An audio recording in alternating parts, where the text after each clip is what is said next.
Today I messed up by wearing a dress to work. Today I decided to wear a beautiful dress I thrifted with my mom last year. The dress itself has what I consider a mid-length skirt.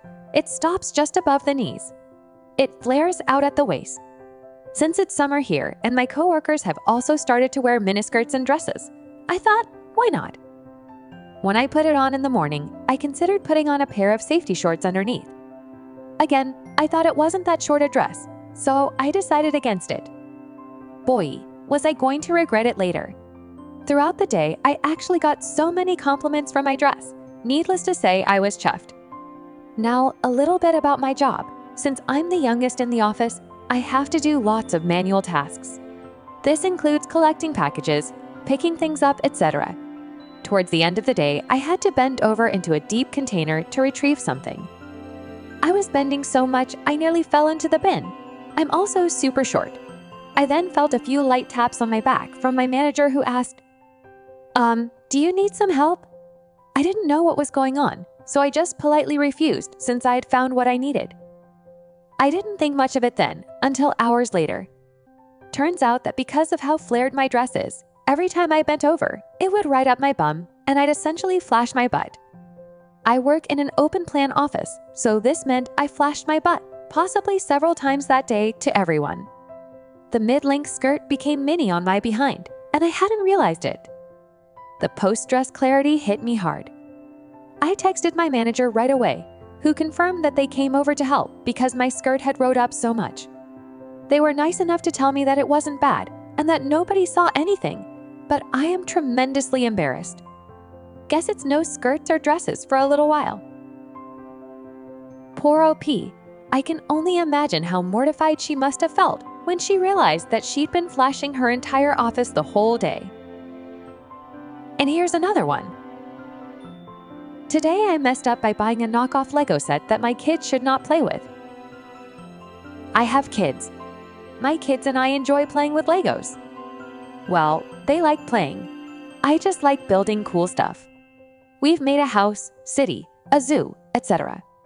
The other day, I was browsing on an app known for cheap knockoffs, and because Legos are expensive, I often purchase the knockoff sets from said app. Of course, like all shopping apps, the algorithm shows me things I would be interested in, based on things I've looked at before. And on this day, it was showing me lots of cool block sets.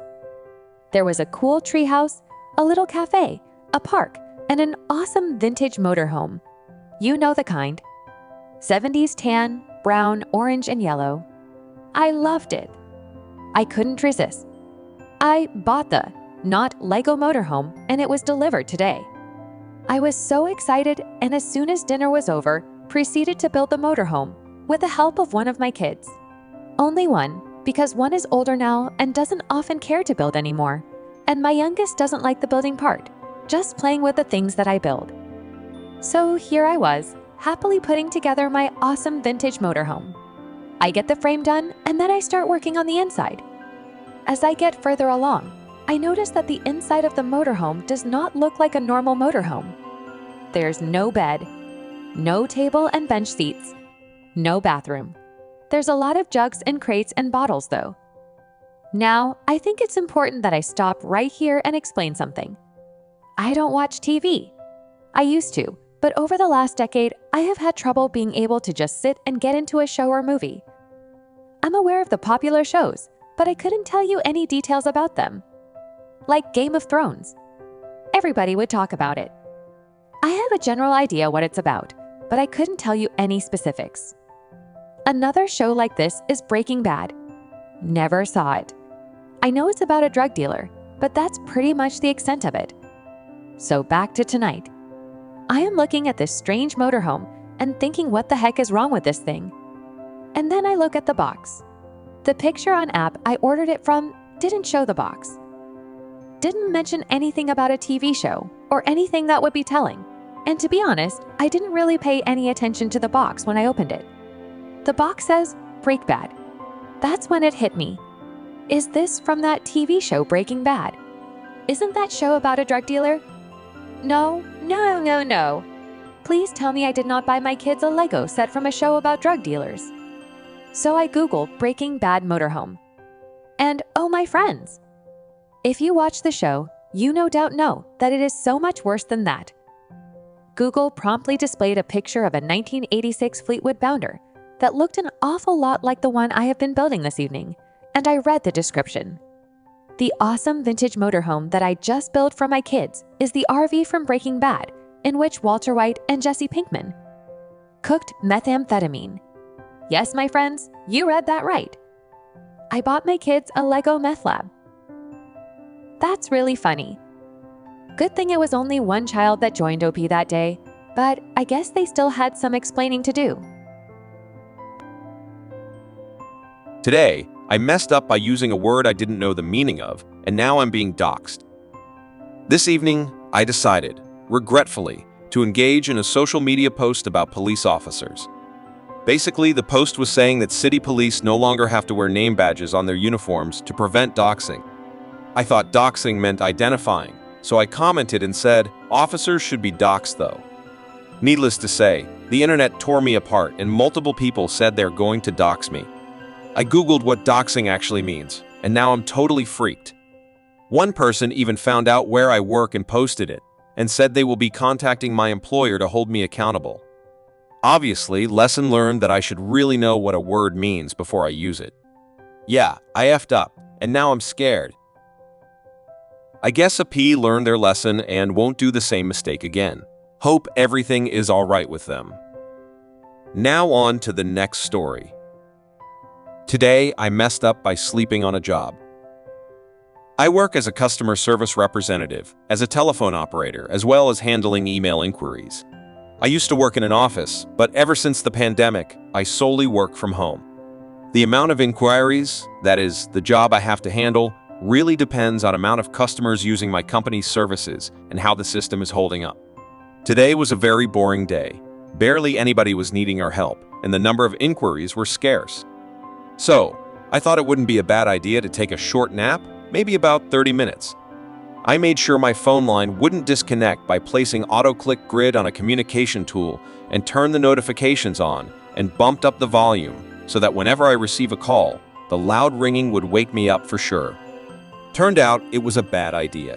When I woke up after about 30 minutes, I got 2 messages from my boss asking me what the heck I'm doing. While I was asleep, I did not miss any calls because there were none. However, I slept on messages from my colleagues asking me about other email-based inquiries. I answered their questions immediately and finished my job, leaving no inquiries unanswered by the time my shift was over.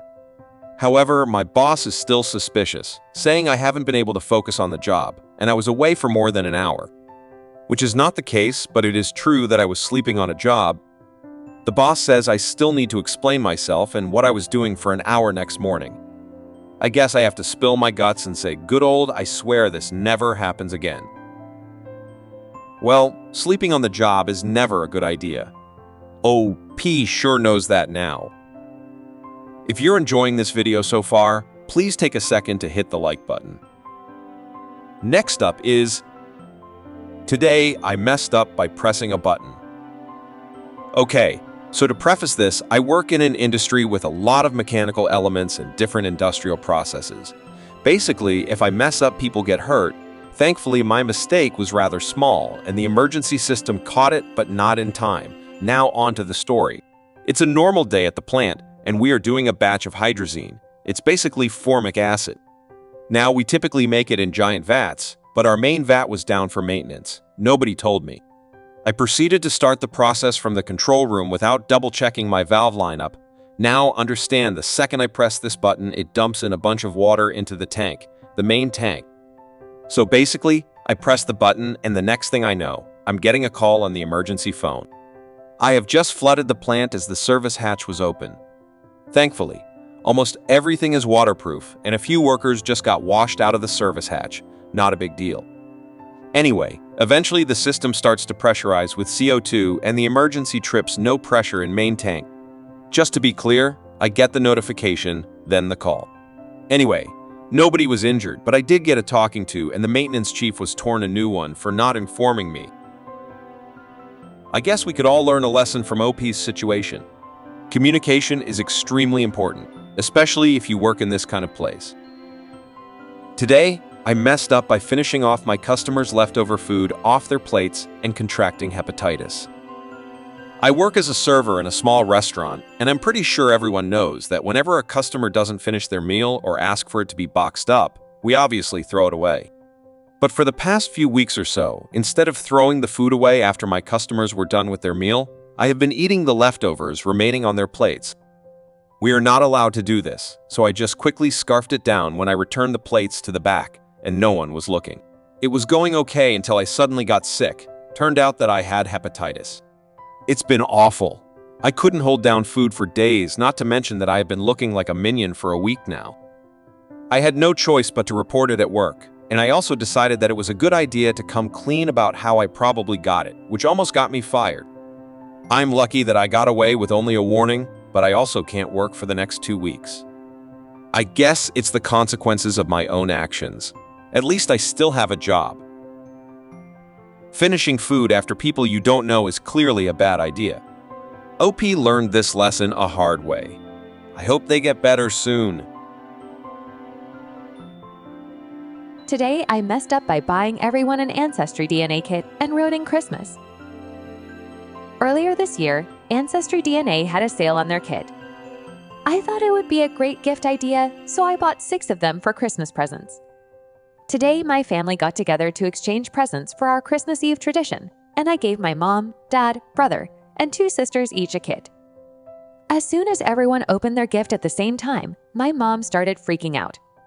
She told us how she didn't want us taking them because they had unsafe chemicals. We explained to her how there were actually no chemicals, but we could tell she was still flustered.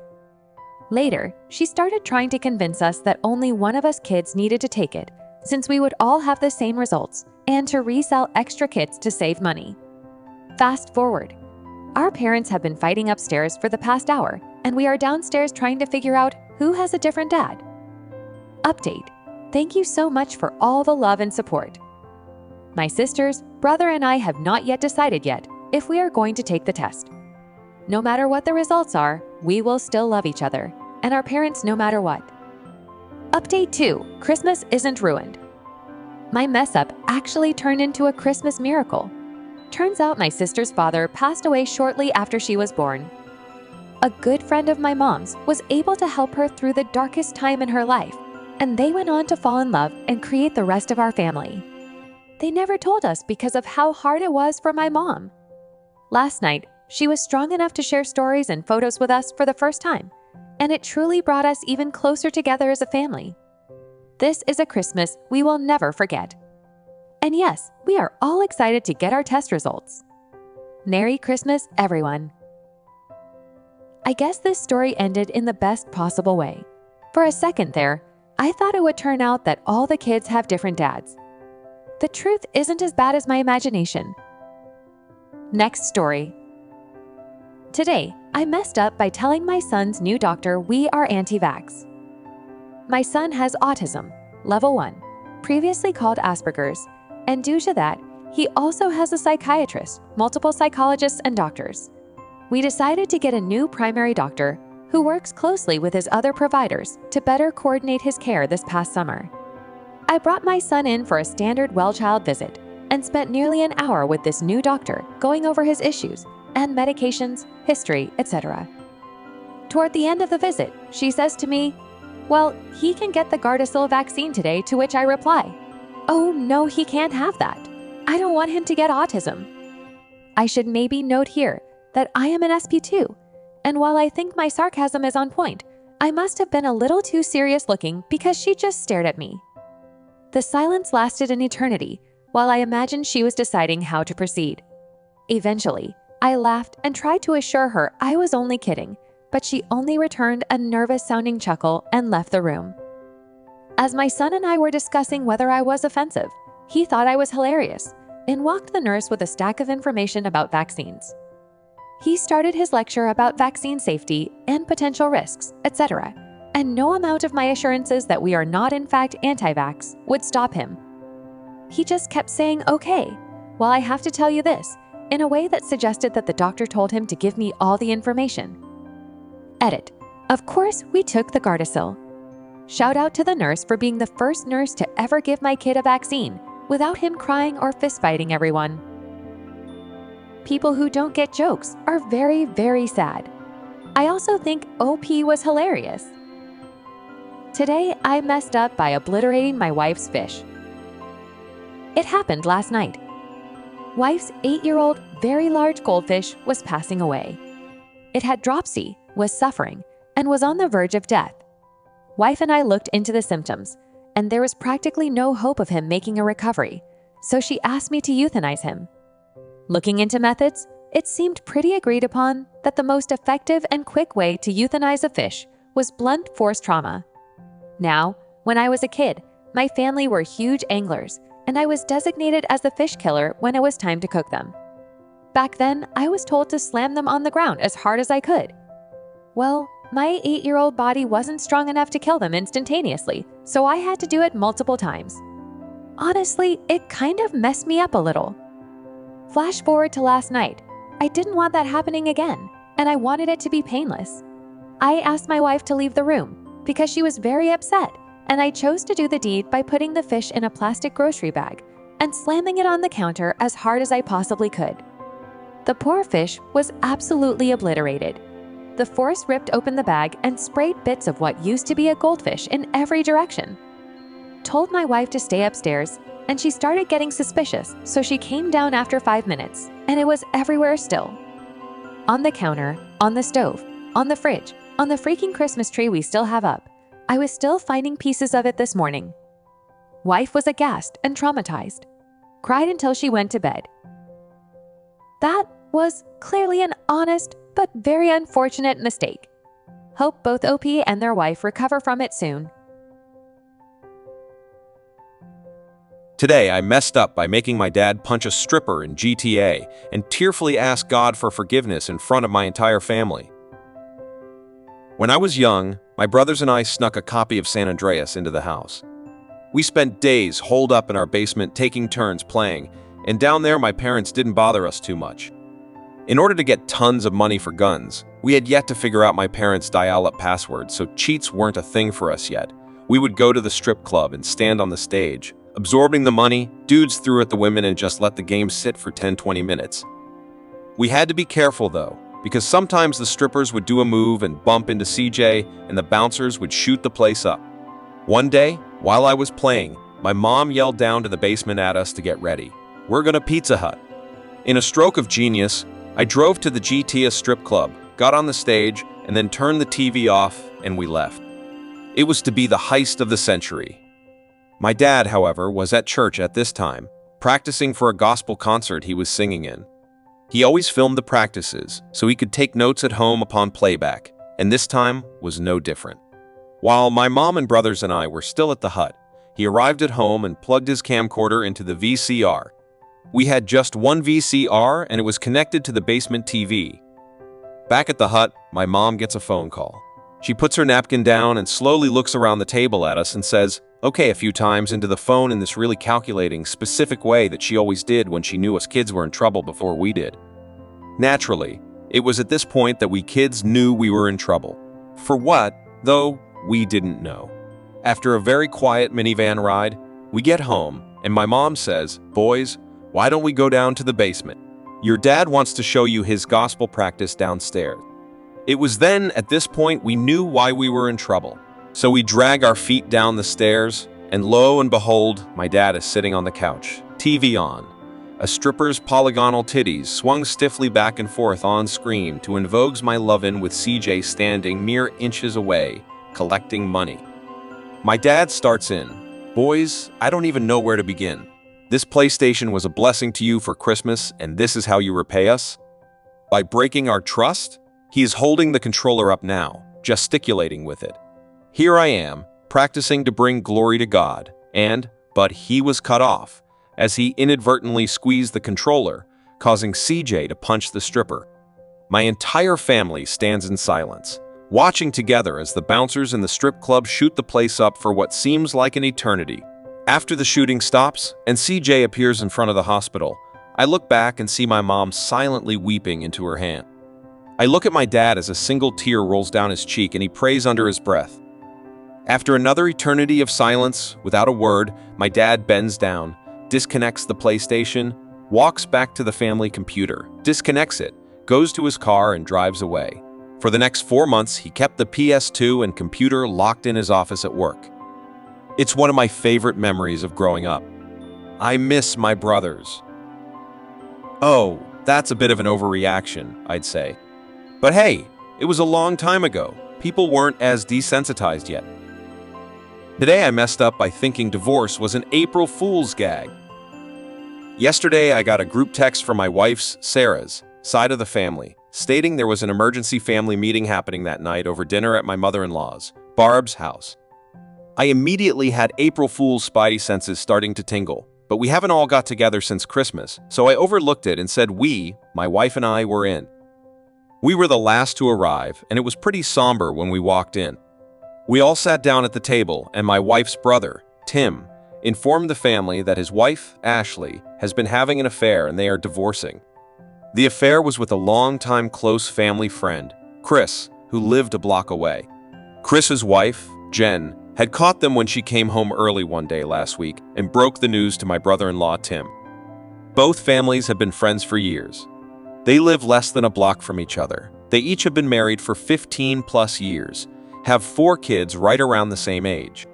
Honestly, I have always thought both of them were picture-perfect families. Heck, all 4 of them and their kids were at our house 2 weeks ago for a barbecue. Anyways, after airing a lot of dirty laundry and their plans to divorce, how it could affect future family functions, and opening it up to the group of any questions, there was silence.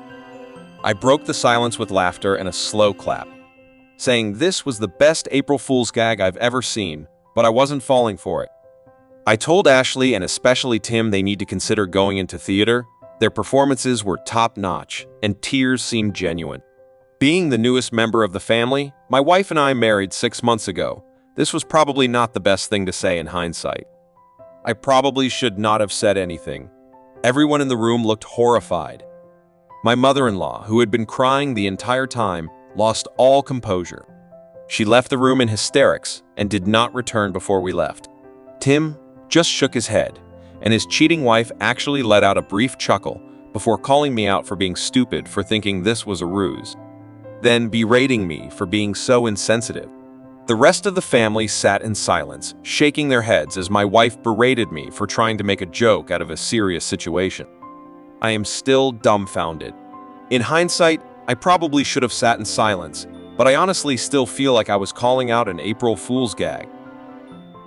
Ouch. OP, that was a wrong move. Totally wrong move.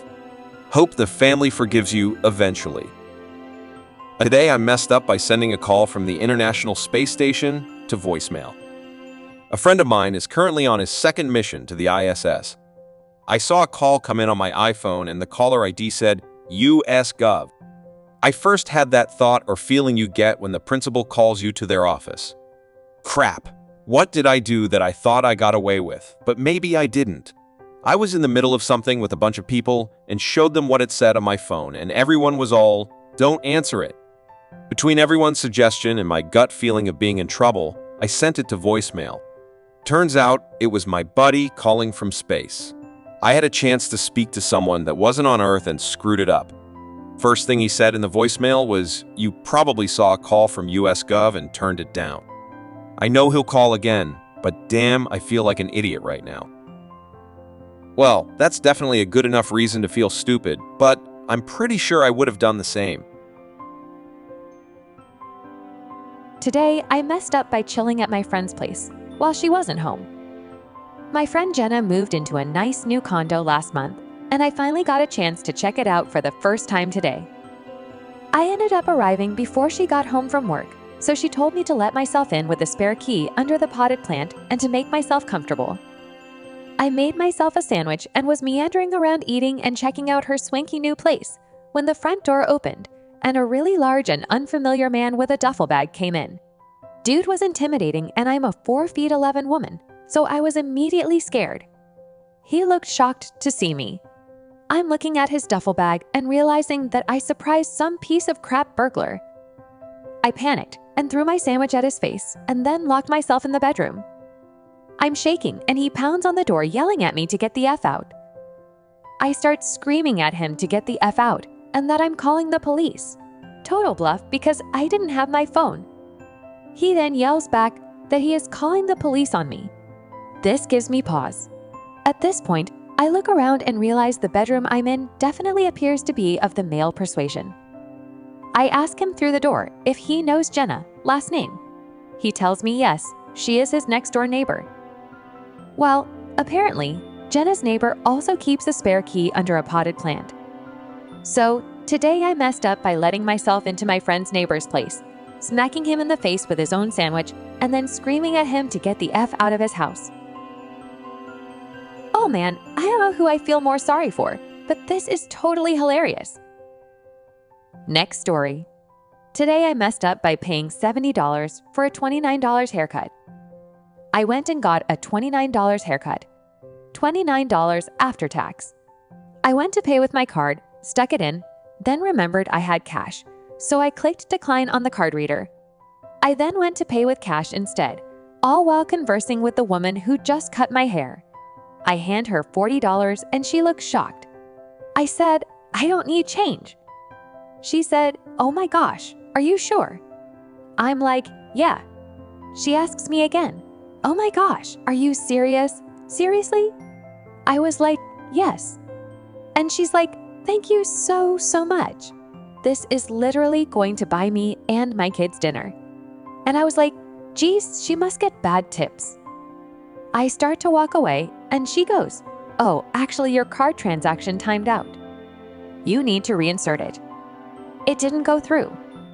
At which point I realized she had no idea I meant to pay for all of it with cash and thought I was giving her a $40 cash tip for a $29 haircut.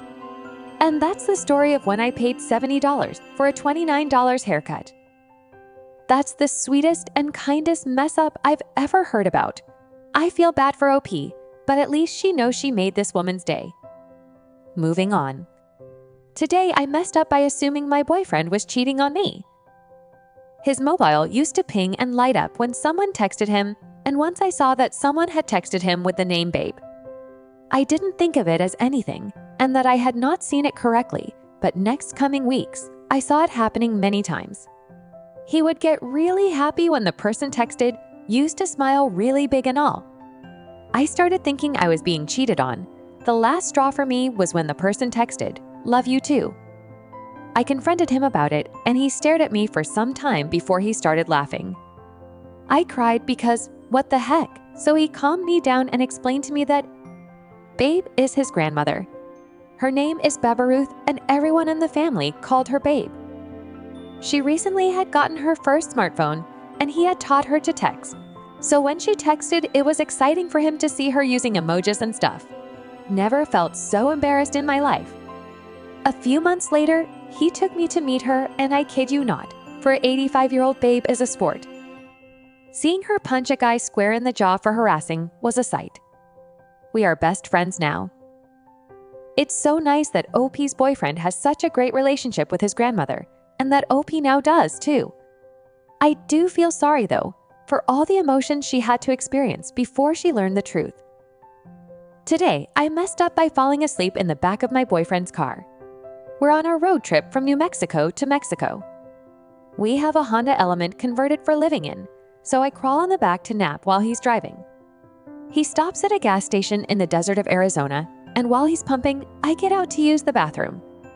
Come back out, don't see him, and walk around the parking lot to have a look.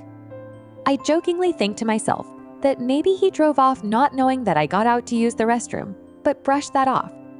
I sit on a bench outside, twiddling my thumbs, realizing this may now actually be the case. I reach for my phone to call him, but of course, my phone is in the car. I go back inside to ask the cashier to use their phone, but she says they don't have one. Obviously they do, but whatever. So I start asking random people in the store to use their phone, which makes people visibly uncomfortable because we're in the middle of nowhere, and they think I'll steal it, I guess. I go back outside and continue asking strangers for their phone. I realize I don't know my boyfriend's number by heart, so I just call my phone repeatedly, hoping he'll answer. He doesn't. I use one person's phone to log into my Facebook to find my boyfriend's number, but alas, his phone is dead when I call.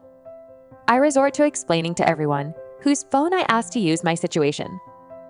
Some don't believe me, others feel really bad, and one man offered to buy me a hotel room for the night in the next town over, thinking that my boyfriend left me on purpose, and I was just being modest. It's been about 2 hours now. The store clerks through the windows have been looking at me suspiciously for a while. I'm still sitting on this bench in the desert and have no idea what to do and start bawling my eyes out. A cop car pulls up and the officer comes to me and lets me know the store clerks called them because I've been loitering, haggling people for phones outside of their store, and crying. I explain my situation, and she's as confused and sympathetic as all the other people. She tells me I can't stay there, so she can either take me to a truck rest stop in the town over or go to the police station. I ask her to take me to the rest stop, although she's not convinced that my boyfriend legitimately left me there on accident. We're driving down the highway when on her radio, another cop says he's at the gas station, and there's a guy there looking for his girlfriend. I just crack up and she does too, flips the car around and takes me back. And there my boyfriend is standing outside of his car, banging on the windows and nearly crying because he couldn't believe he'd actually done that. He said he was passing some really cool scenery far into the drive and went to wake me up to see too when he realized I wasn't in the car, flipped it around and drove faster than he's ever driven in his life to get back to the gas station. And that he wondered why so many people kept calling me, but didn't feel comfortable answering my phone. He thought for sure that was the end of our relationship, and the trip was ruined. Edit. I understand I messed up by not relaying my need to pee. Also, that it all sounds really stupid objectively and in retrospect, but it makes sense how things happened at the time. It's just one of those situations when many little mistakes add up into a huge mess. It's a good thing that everything ended well. Today, I messed up by saving a topless woman from drowning. My family, wife, kids, and in-laws, and I had just returned from a pontoon cruise for the evening. It was later than usual, so I sent the wife up on the golf cart with the kids and in-laws to get them some dinner while I covered up the boat. About halfway through covering up the boat, I noticed someone halfway across the cove in the water all on their own, and she appeared to maybe be in distress. She wasn't making progress swimming one way or the other, and occasionally going underwater. There were people on the opposite shoreline yelling at her, but I couldn't tell what they were saying.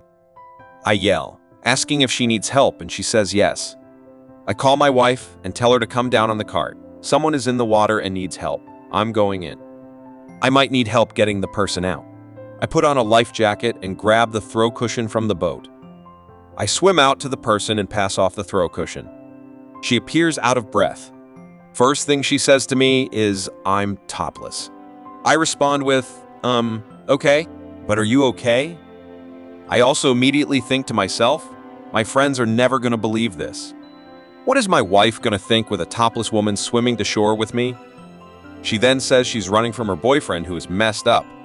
She also asks if it's shallow enough to touch yet. It wasn't going to be. I help her to the dock where my wife meets us. She tells my wife, "I'm sorry, but I don't have a shirt on." Again, my wife just asks if she's okay, and she tells us the boyfriend's story again. Sure enough, as she gets out of the water, she is topless. But she is carrying a white t-shirt that she quickly throws on. She then immediately begins running to shore. At the same time, we notice a pontoon cruising towards our dock yelling at us. At first, I think this must be her boyfriend chasing her, and we are in the middle of some domestic dispute. They quickly get closer, and I realize it's 2 sheriff deputies who flagged a pontoon down to carry them across the lake. As they are jumping onto the dock, we notice the girl had just jumped into our golf cart and was riding away on it. Apparently, she was allegedly involved in a string of burglaries, and the boyfriend she was running away from was the cops. I had unknowingly aided her swim across the lake to escape, and she used our golf cart as a getaway. The cops chased her for a while through the night, tracking her down once more, but she escaped again. We looked all day for the golf cart today with no luck. I notified insurance of the theft around lunch. About an hour ago, someone notified us through social media that it was parked behind a house in a neighborhood over. So we recovered the cart and it seems okay. They put more warrants out for the suspect and are still looking for her. That sure is an effective way to distract someone from asking too many questions. Poor OP and his family. They must be so disappointed in people after that experience. Next up is, today, I messed up by angering a sitting US Congressman on Facebook to the extent he challenged me to fight him when he comes to my state, Alaska, next year. I accepted before giving it any thought. This all started earlier tonight when I replied to one of his posts, calling him out for frequently lying, as so many politicians are wont to do, and capping it off by calling him a traitor. We then had a brief back and forth, and he laid down the challenge. He wants us to go at it, either in a ring or in a dojo. I told him to message me before he gets here so we can actually make this happen. I'm not sure if I'm in over my head or not, but I'm not about to back down. I have a surface-level amount of training from my time in the infantry and in law enforcement, but he has a similar background. While I highly doubt he will follow through, I better start legitimately training just in case. Never in a million years did I think he'd respond, let alone challenge me to an actual fisticuffs like we're in the 1800s, but here we are. Who knew politicians could be so sensitive and have so little self-control? This certainly is one of those posts that makes me want to scream, "Update me." Moving on. Today I messed up by making a girl I like laugh so hard she ended up in hospital and I almost lost my job. So, there's this girl I like at work, and we're really good friends. We're having lunch, and we're making those ironic depression meme jokes, as most friends do. For some reason, I, in my unknowingly stupid way to get her laugh, got the idea to say, well, hey, you know what's just one letter away from sad? Dab, and promptly did the deed. Also, I have ability to cry on demand, so I just stared stone cold at her and let 2 tears fall down. She finds it funny. Extremely funny. So funny she drops to the floor and starts laughing her butt off. After a good 30 seconds, she starts grabbing her chest and coughing. I asked if she was okay when she starts wheezing and begins to convulse a bit. Freaking the F out and thinking she's having a damn seizure, I start to reach for my phone. And in the exact second, my manager randomly decides to come in and sees this big guy towering over this poor little girl on the floor. I only managed to cut off her impending rage by saying I think she's having a seizure, and I'm calling 911. Fortunately, I was able to explain to her what happened after the ambulance came. Turns out she has asthma, and my joke caused a flare-up, and was waving her arms to try to tell me to get her inhaler. Whoops. I heard of people literally peeing their pants from laughter, which is embarrassing, but an asthma flare-up is outright scary. Today, I messed up by letting my son take my wife's menstrual cup for show and tell. My wife is working out of town for a couple of weeks. Sometime over the weekend, I noticed my son playing with this little silicone cup that kind of looked like a tulip. I asked him what it went to and what it did, and he proceeded to show me its versatility. Over the next few days, it helped the Paw Patrol save the town. It was a treasure chest holding tiny pebbles guarded by pirates, a force field protecting a spaceship. It came with us to the park, grocery shopping, and even out to dinner one night. I loved that it had its own little satchel and assumed it just went to a playset. Fast forward to this morning, and as we're getting ready for school, Alexa reminds us that it's show and tell today at school. So my son grabs his little silicone cup and off to school he goes. I pick him up after school and his teacher asks to speak with me. My son looks happy, so I figure he's not in trouble, or if he is in trouble, he did something cheeky that he's proud of. Our conversation, teacher, Ben show and tell, was interesting. Me, yeah, it's cool, right? We've been playing with that thing for days.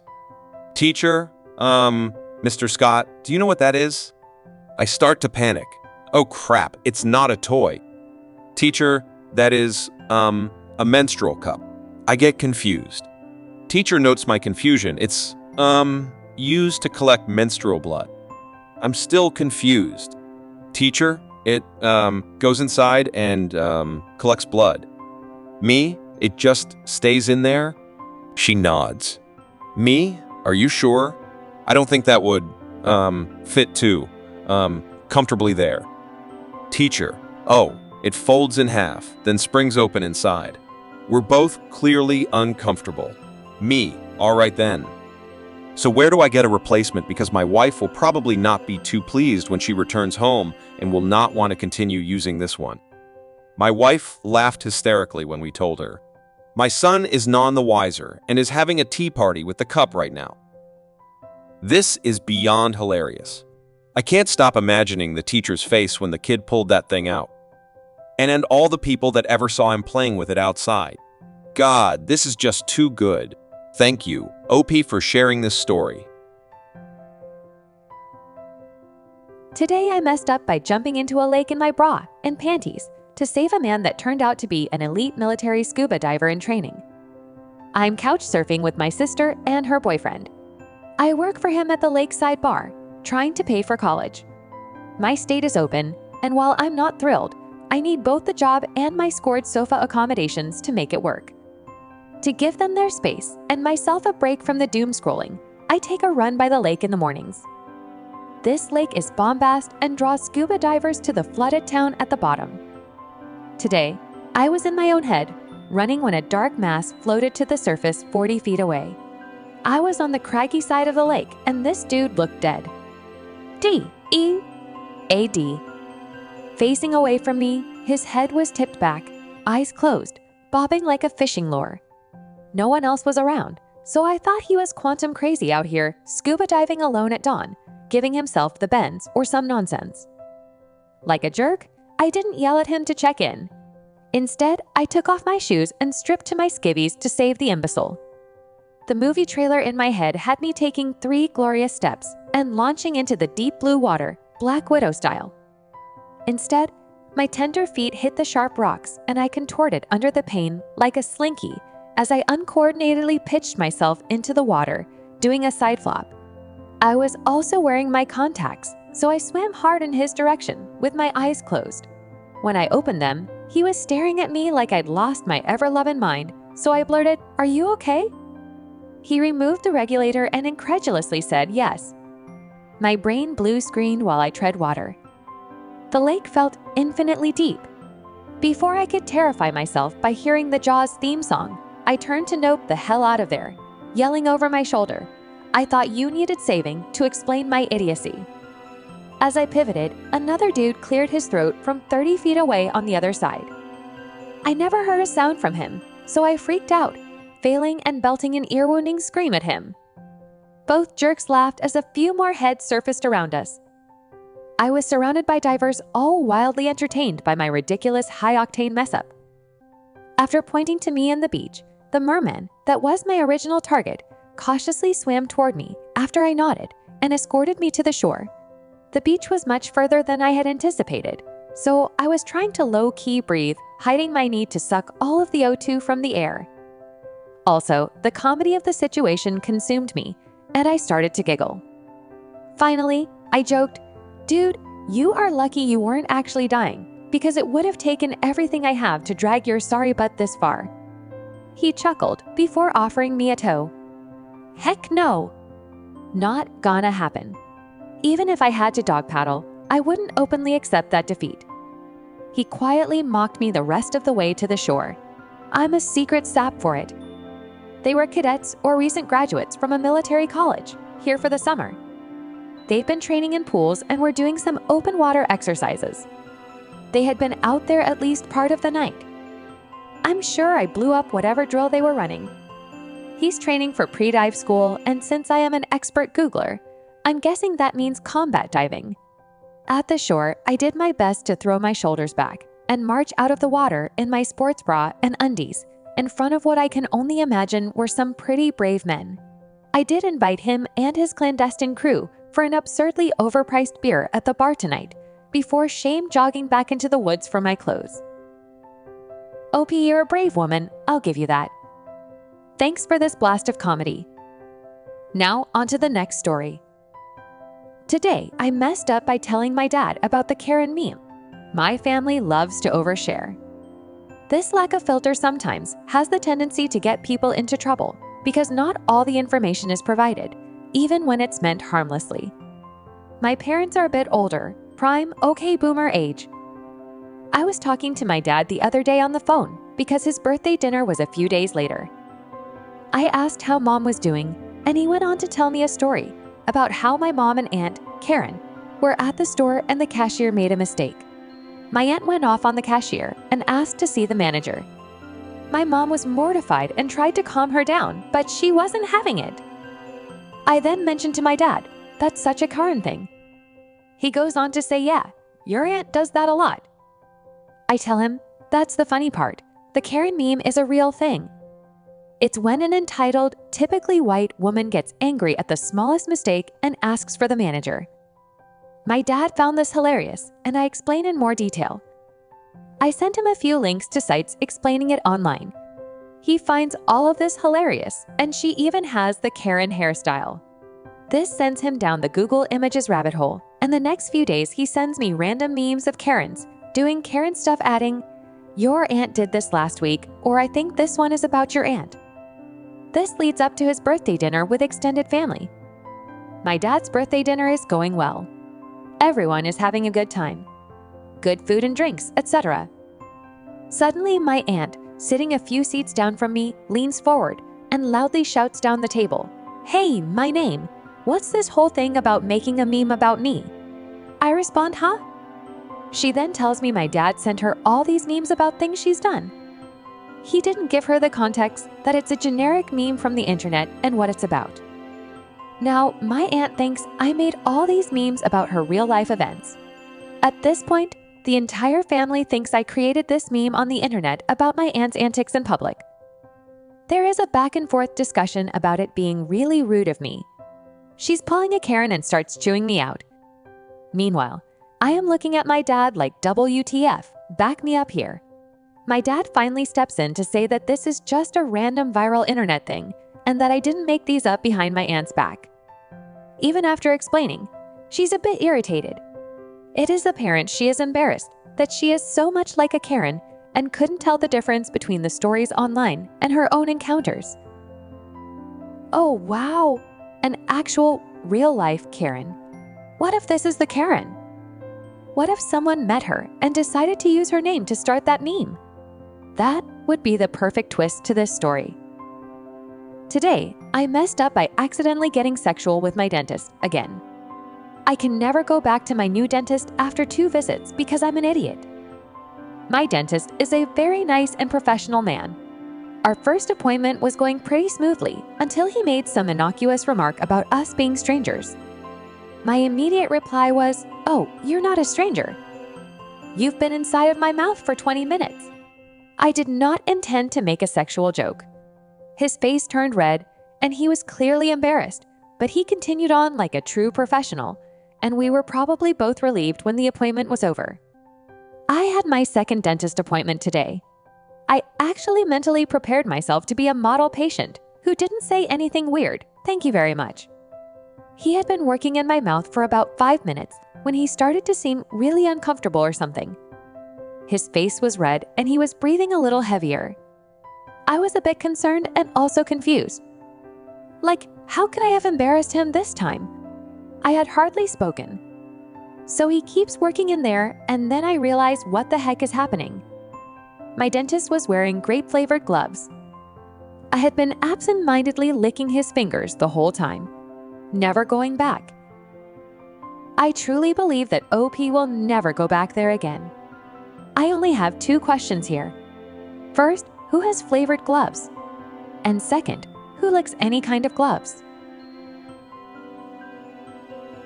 Today I messed up by swimming in a Florida spring. When I close my eyes, I can still hear the screams.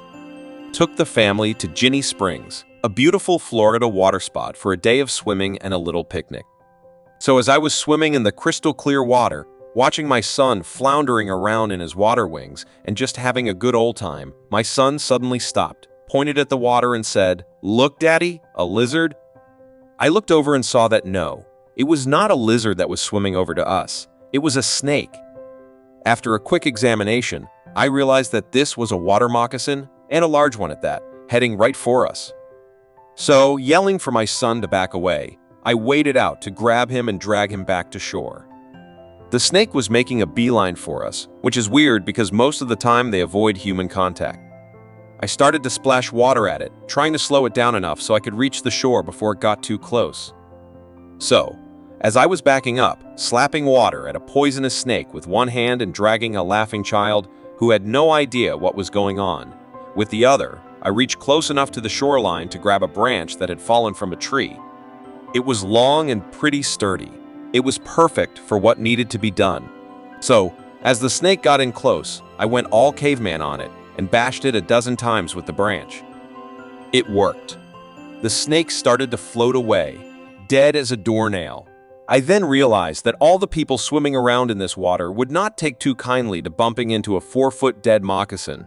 So using the branch, I launched the snake for a stretch of woods off to my right. Well, I guess the snake was not balanced right on the branch, and I was full of adrenaline. So instead of the woods, the snake flew high into the air, drifting off to the right where plop, it landed square on a picnic table. To make matters worse, it landed on a pile of shoes that a Girl Scout troop had left when they went wading in the water. "Oh crap," was all I could think, as I began to quickly swim across the spring to remove the snake from the table. But as I was swimming, I heard them.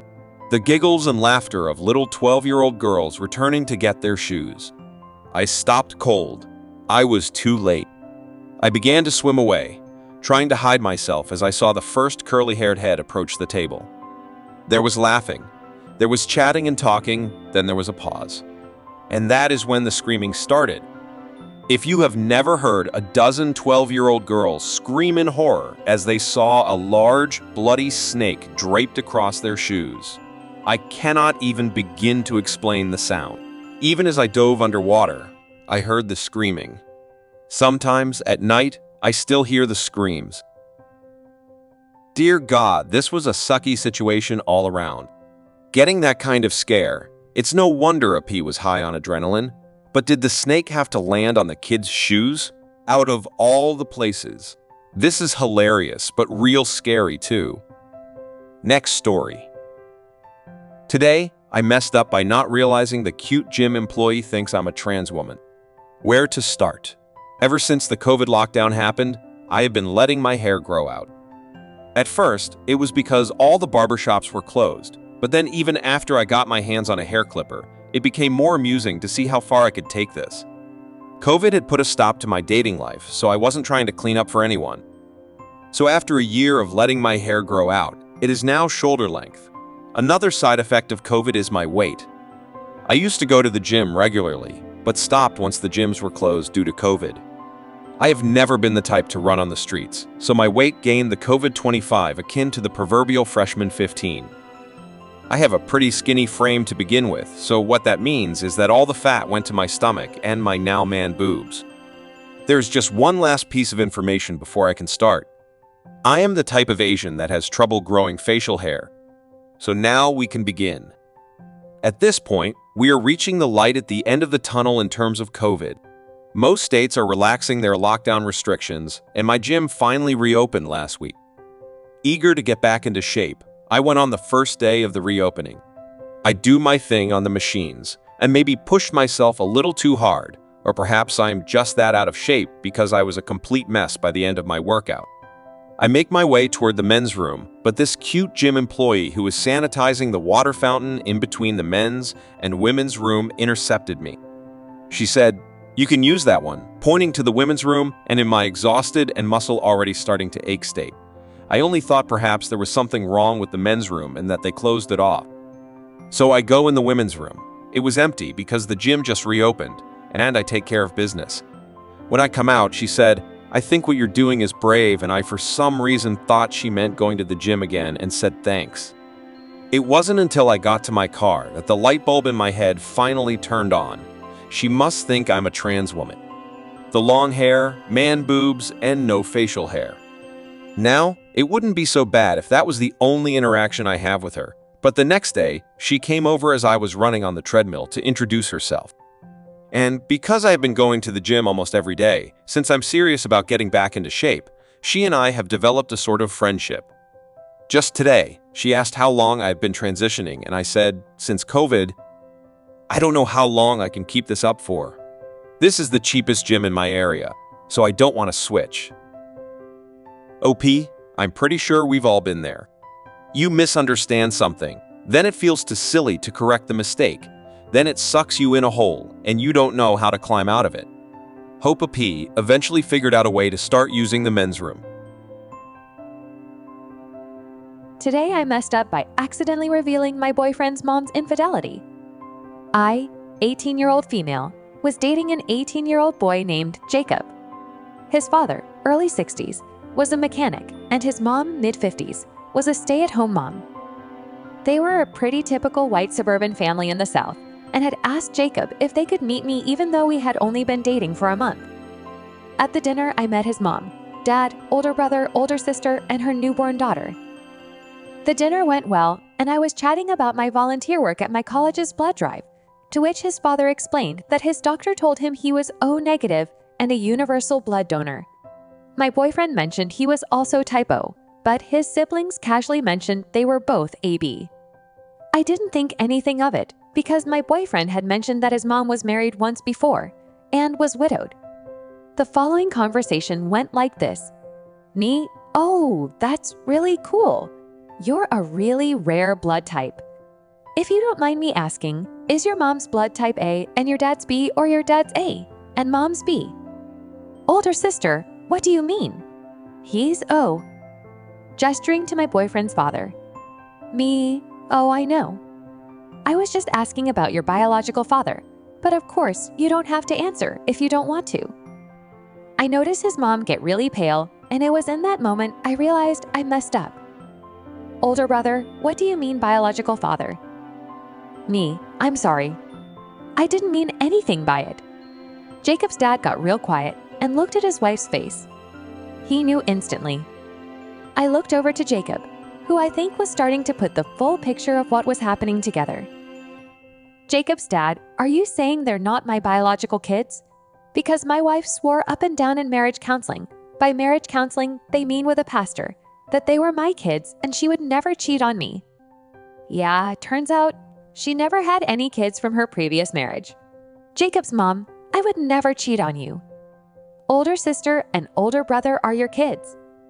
Jacob's dad, OP, why do you think they're not my kids? I tried to excuse myself because it was very clear the cat was out of the bag, and with a quick Google search from my boyfriend, he started cussing out his mom. She started to sob and apologized over and over again. And I was forced to explain 9th grade biology to his father about the fact that the only kids he could have produced were with the blood type, O, AA, or B, but absolutely not a B. Jacob was the only one with the possibility of being his son. They all started screaming at one another. Older sister eventually left because her newborn was screaming too. His mom went and locked herself in the bedroom. His older brother followed her screaming, asking who his real father was. My boyfriend was trying to figure out if his dad still wanted to be their father. I eventually had a friend come pick me up. Yeah, we broke up shortly after, but not after figuring out that none of the kids produced from the marriage were his, and they divorced soon after. Oh my, this is some serious family drama. I imagine being in OP's place and trying to make small talk with your boyfriend's parents and end up unwittingly uncovering a dark family secret. That must have felt really bad. And on to our next story. Today, I messed up by making my one-night stand breakfast. I got out of a bad relationship a few months ago and only recently felt good enough to get out of the house again. This was my first ever boyfriend, and he turned out to be a piece of crap, so I was obviously a bit hesitant. But some old friends from high school were visiting my town and asked if I wanted to go on a bar crawl with them, and I figured F it. It's not like anything will happen, other than getting drunk with some pals, so why not? At the first bar, we ran into a group of guys from my university. I had seen some of them around, but never spoke to them before. One of my friends decides she's going to force me to get out of my shell, and drags our group over to talk with them. I'm extremely quiet. Like, weirdly quiet to most people. So I end up sitting in the corner of our booth and not saying anything, just drinking and feeling awkward. Well, one of the guys in the other group, let's call him Adam, is also being weirdly quiet. So, my friends and his friends, who are already tipsy, decide to make things as awkward as possible by making us play truth or dare, except we have to drink when we don't want to answer something. there are a lot of personal and sexual questions neither of us want to answer, so we end up drinking quite a bit. And by the time we're done with the first bar, Adam and I are on a whole different plane of existence from everyone else. And it turns out we had a lot in common, and he is pretty cute, and we're goofing around and laughing the whole time. I start to get butterflies in my stomach, and not just from the alcohol. Adam has my exact sense of humor and is really sweet and kind. We wander off and start having deep, drunk conversations about feeling left out of things and how annoying it is when people say things like, "Can they speak?" I tell him I'm walking home and he offers to walk with me. I know where this is going, but I'm drunk enough that I don't feel nervous. Plus, I feel like I have a genuine connection with this guy. Our friends are wolf whistling as we leave, and instead of being embarrassed, I feel weirdly proud. So we get to my place, talk and smoke for a bit, and do the deed. I wake up earlier than him and decide that I'm going to make a nice breakfast. I want to impress him and show him I like him, and everyone likes a good breakfast when they have a hangover, right? So I sneak out of bed and make scrambled eggs, French toast, and sausage. I prefer almond milk, so I use that for the eggs and French toast. He wakes up and tells me I look just as cute sober. At this point, I'm convinced he's the love of my life. He sees the breakfast and gets excited, and I'm like, yes, my plan worked. I'm going to get to his heart through his stomach. We eat, and everything's going great for a few bites. Then he makes a weird face and clears his throat. His eyes start to widen, and he asks me if there were nuts in the bread or something. I say, no, but I used almond milk. He jumps out of his chair and says, "Call an ambulance right now." I'm freaking out. He's wheezing and stuff and looks absolutely panicked. I ask if he has an EpiPen, and he shakes his head no. So I call an ambulance and tell them he's having an allergic reaction and paramedics come and haul him off. This happened last weekend. I have not heard back from him since. I found his buddy and confirmed he is not dead. I guess accidentally triggering a severe allergic reaction does not lead to romance. Oh man, poor OP, she was trying so hard to make everything perfect.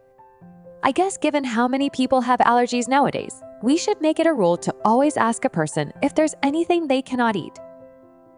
Today I messed up by yelling, "I'm bisexual, you ignorant idiot," at church. I, 17-year-old female, am bisexual. My family is very religious, and most of them are homophobic. Today, we had to go to church. Now, for some background information here. I'm considered the perfect Christian girl, and it sucks. I have to pretend to be someone I'm not just to satisfy many of these people. Today, I was in a really bad mood, and when my family and I went to church, they started talking about LGBTQ people. Nothing out of the ordinary. I don't know what came over me, but I started to defend them. Definitely didn't look suspicious. When I was in the middle of an argument with an adult, this kid said, "You sound so gay right now, defending those abominations." I snapped and said, "I'm bisexual, you ignorant idiot." Best way to come out. Anyway, the realization didn't hit me until 5 seconds later. Currently, I'm in a bathroom, typing this. Poor OP. I think coming out is hard for most people, and doing it so publicly, and in such a place must have been exceptionally hard. I don't think they would have done it if not for the heat of the moment. I hope they're doing okay now. Today, I messed up by accidentally kidnapping a child. So this happened last week when I was babysitting my nephew for a few days, while my sister was out of state for my brother-in-law's family emergency. So, I'll call my nephew Adam, and his friend is Max. My sister asked me to watch her son for a few days while she and her husband went out of state because his mother was hospitalized. She's fine now, guys. And I agreed because I love Adam. Adam is still in elementary, but we get along pretty well because we enjoy similar things. So I was looking forward to the week. This all started when I went to pick up Adam from school. They called his name over the intercom and he came out with his friend, Max. Conversation isn't exact. Me, who's this? Adam, my friend Max. Mom usually lets him come over after school. Me, hey Max. I'm OP. Max, hello Mr. OP, is it okay if I hang out today? Me, sure, that's fine. Is your mother okay with it? Max went silent for a second, but then answered, yeah, she's fine with it. I talked to her about it yesterday. So off we went. We got back to the house, and Adam asked me if we could go get some ice cream. I love ice cream. So the boys dropped off their bags, and I drove them to the store and I bought us all some ice cream. I decided we might as well get some snacks too while we were there. Adam and Max got excited and grabbed a bunch of snacks. So I paid and we left, stopping at a park on the way back to eat the ice cream. We got back home and Adam and Max played with Legos, and I prepped dinner while watching a movie on TV.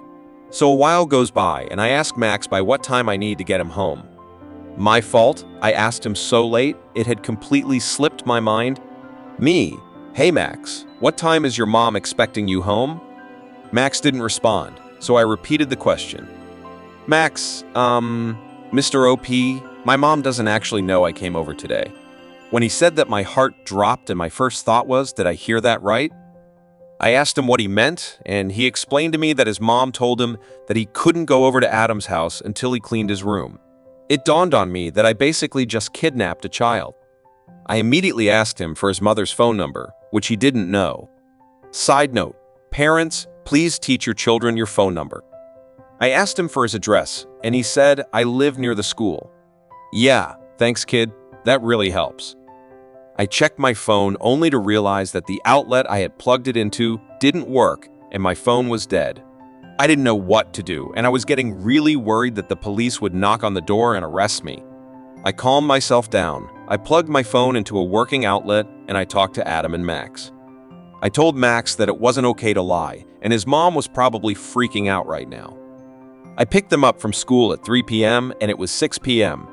When my phone turned on, I saw that I had 6 missed calls from my sister and 3 from my brother-in-law. I called my sister back and explained frantically what had happened. She calmed me down and told me that Max's mom had called them and asked them if they had Max, and my sister answered no. Max's mom hung up to presumably call other people, and my sister tried to call me to ask if I had Max. When I didn't answer, she gave up and just wished her friend luck. My sister gets distracted and stops caring about things quickly. My sister called Max's mom and explained the situation. Max's mom came and picked up Max. I apologized for all the trouble I caused, and she told me it was fine, that the problem was solved in the end.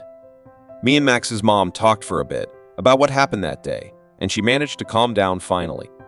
She told me that she was about to call 911 when she got the call from my sister, so it's a good thing Max came clean when he did. Me and Max's mom exchanged numbers in case this ever happens again, and we shared a laugh over the craziness of the situation. I'm really glad she was understanding and didn't call the police on me. So in the end, it all worked out, I'd say. Well, it did work out, but just imagine what that poor mother must have felt when she couldn't find her child for so long. I also feel for OP, who simply didn't know any better. Next up is a story from back when COVID lockdowns just started to let up. Today, I messed up by waterboarding myself at the gym. I was feeling dizzy before a workout as I was a bit dehydrated. This is important for later. I usually bring some liquid but forgot to that day. Usually, I go to McDonald's and grab a large unsweet iced tea for the gym. Better than coffee, and it wakes me up for the workout, and it's only $1. Screw up number 1. Oh well, in my slight lightheadedness, I think I'll just have some water at the fountain in the middle of the workout. Screw up number 2. After an hour on the treadmill, my throat starts to stick a little. I had my mask on and was doing a slow jog, 7 miles per hour, just enough for me to breathe through the mask just fine without having to remove it once in the hour I spent on the machine. I hop off the treadmill and the first feeling I get is the rush of blood running away from my brain. It only lasted a second, but anyone getting up too fast from sitting or squatting a long time will know the feeling. It's also the same feeling as the dizziness of being drunk.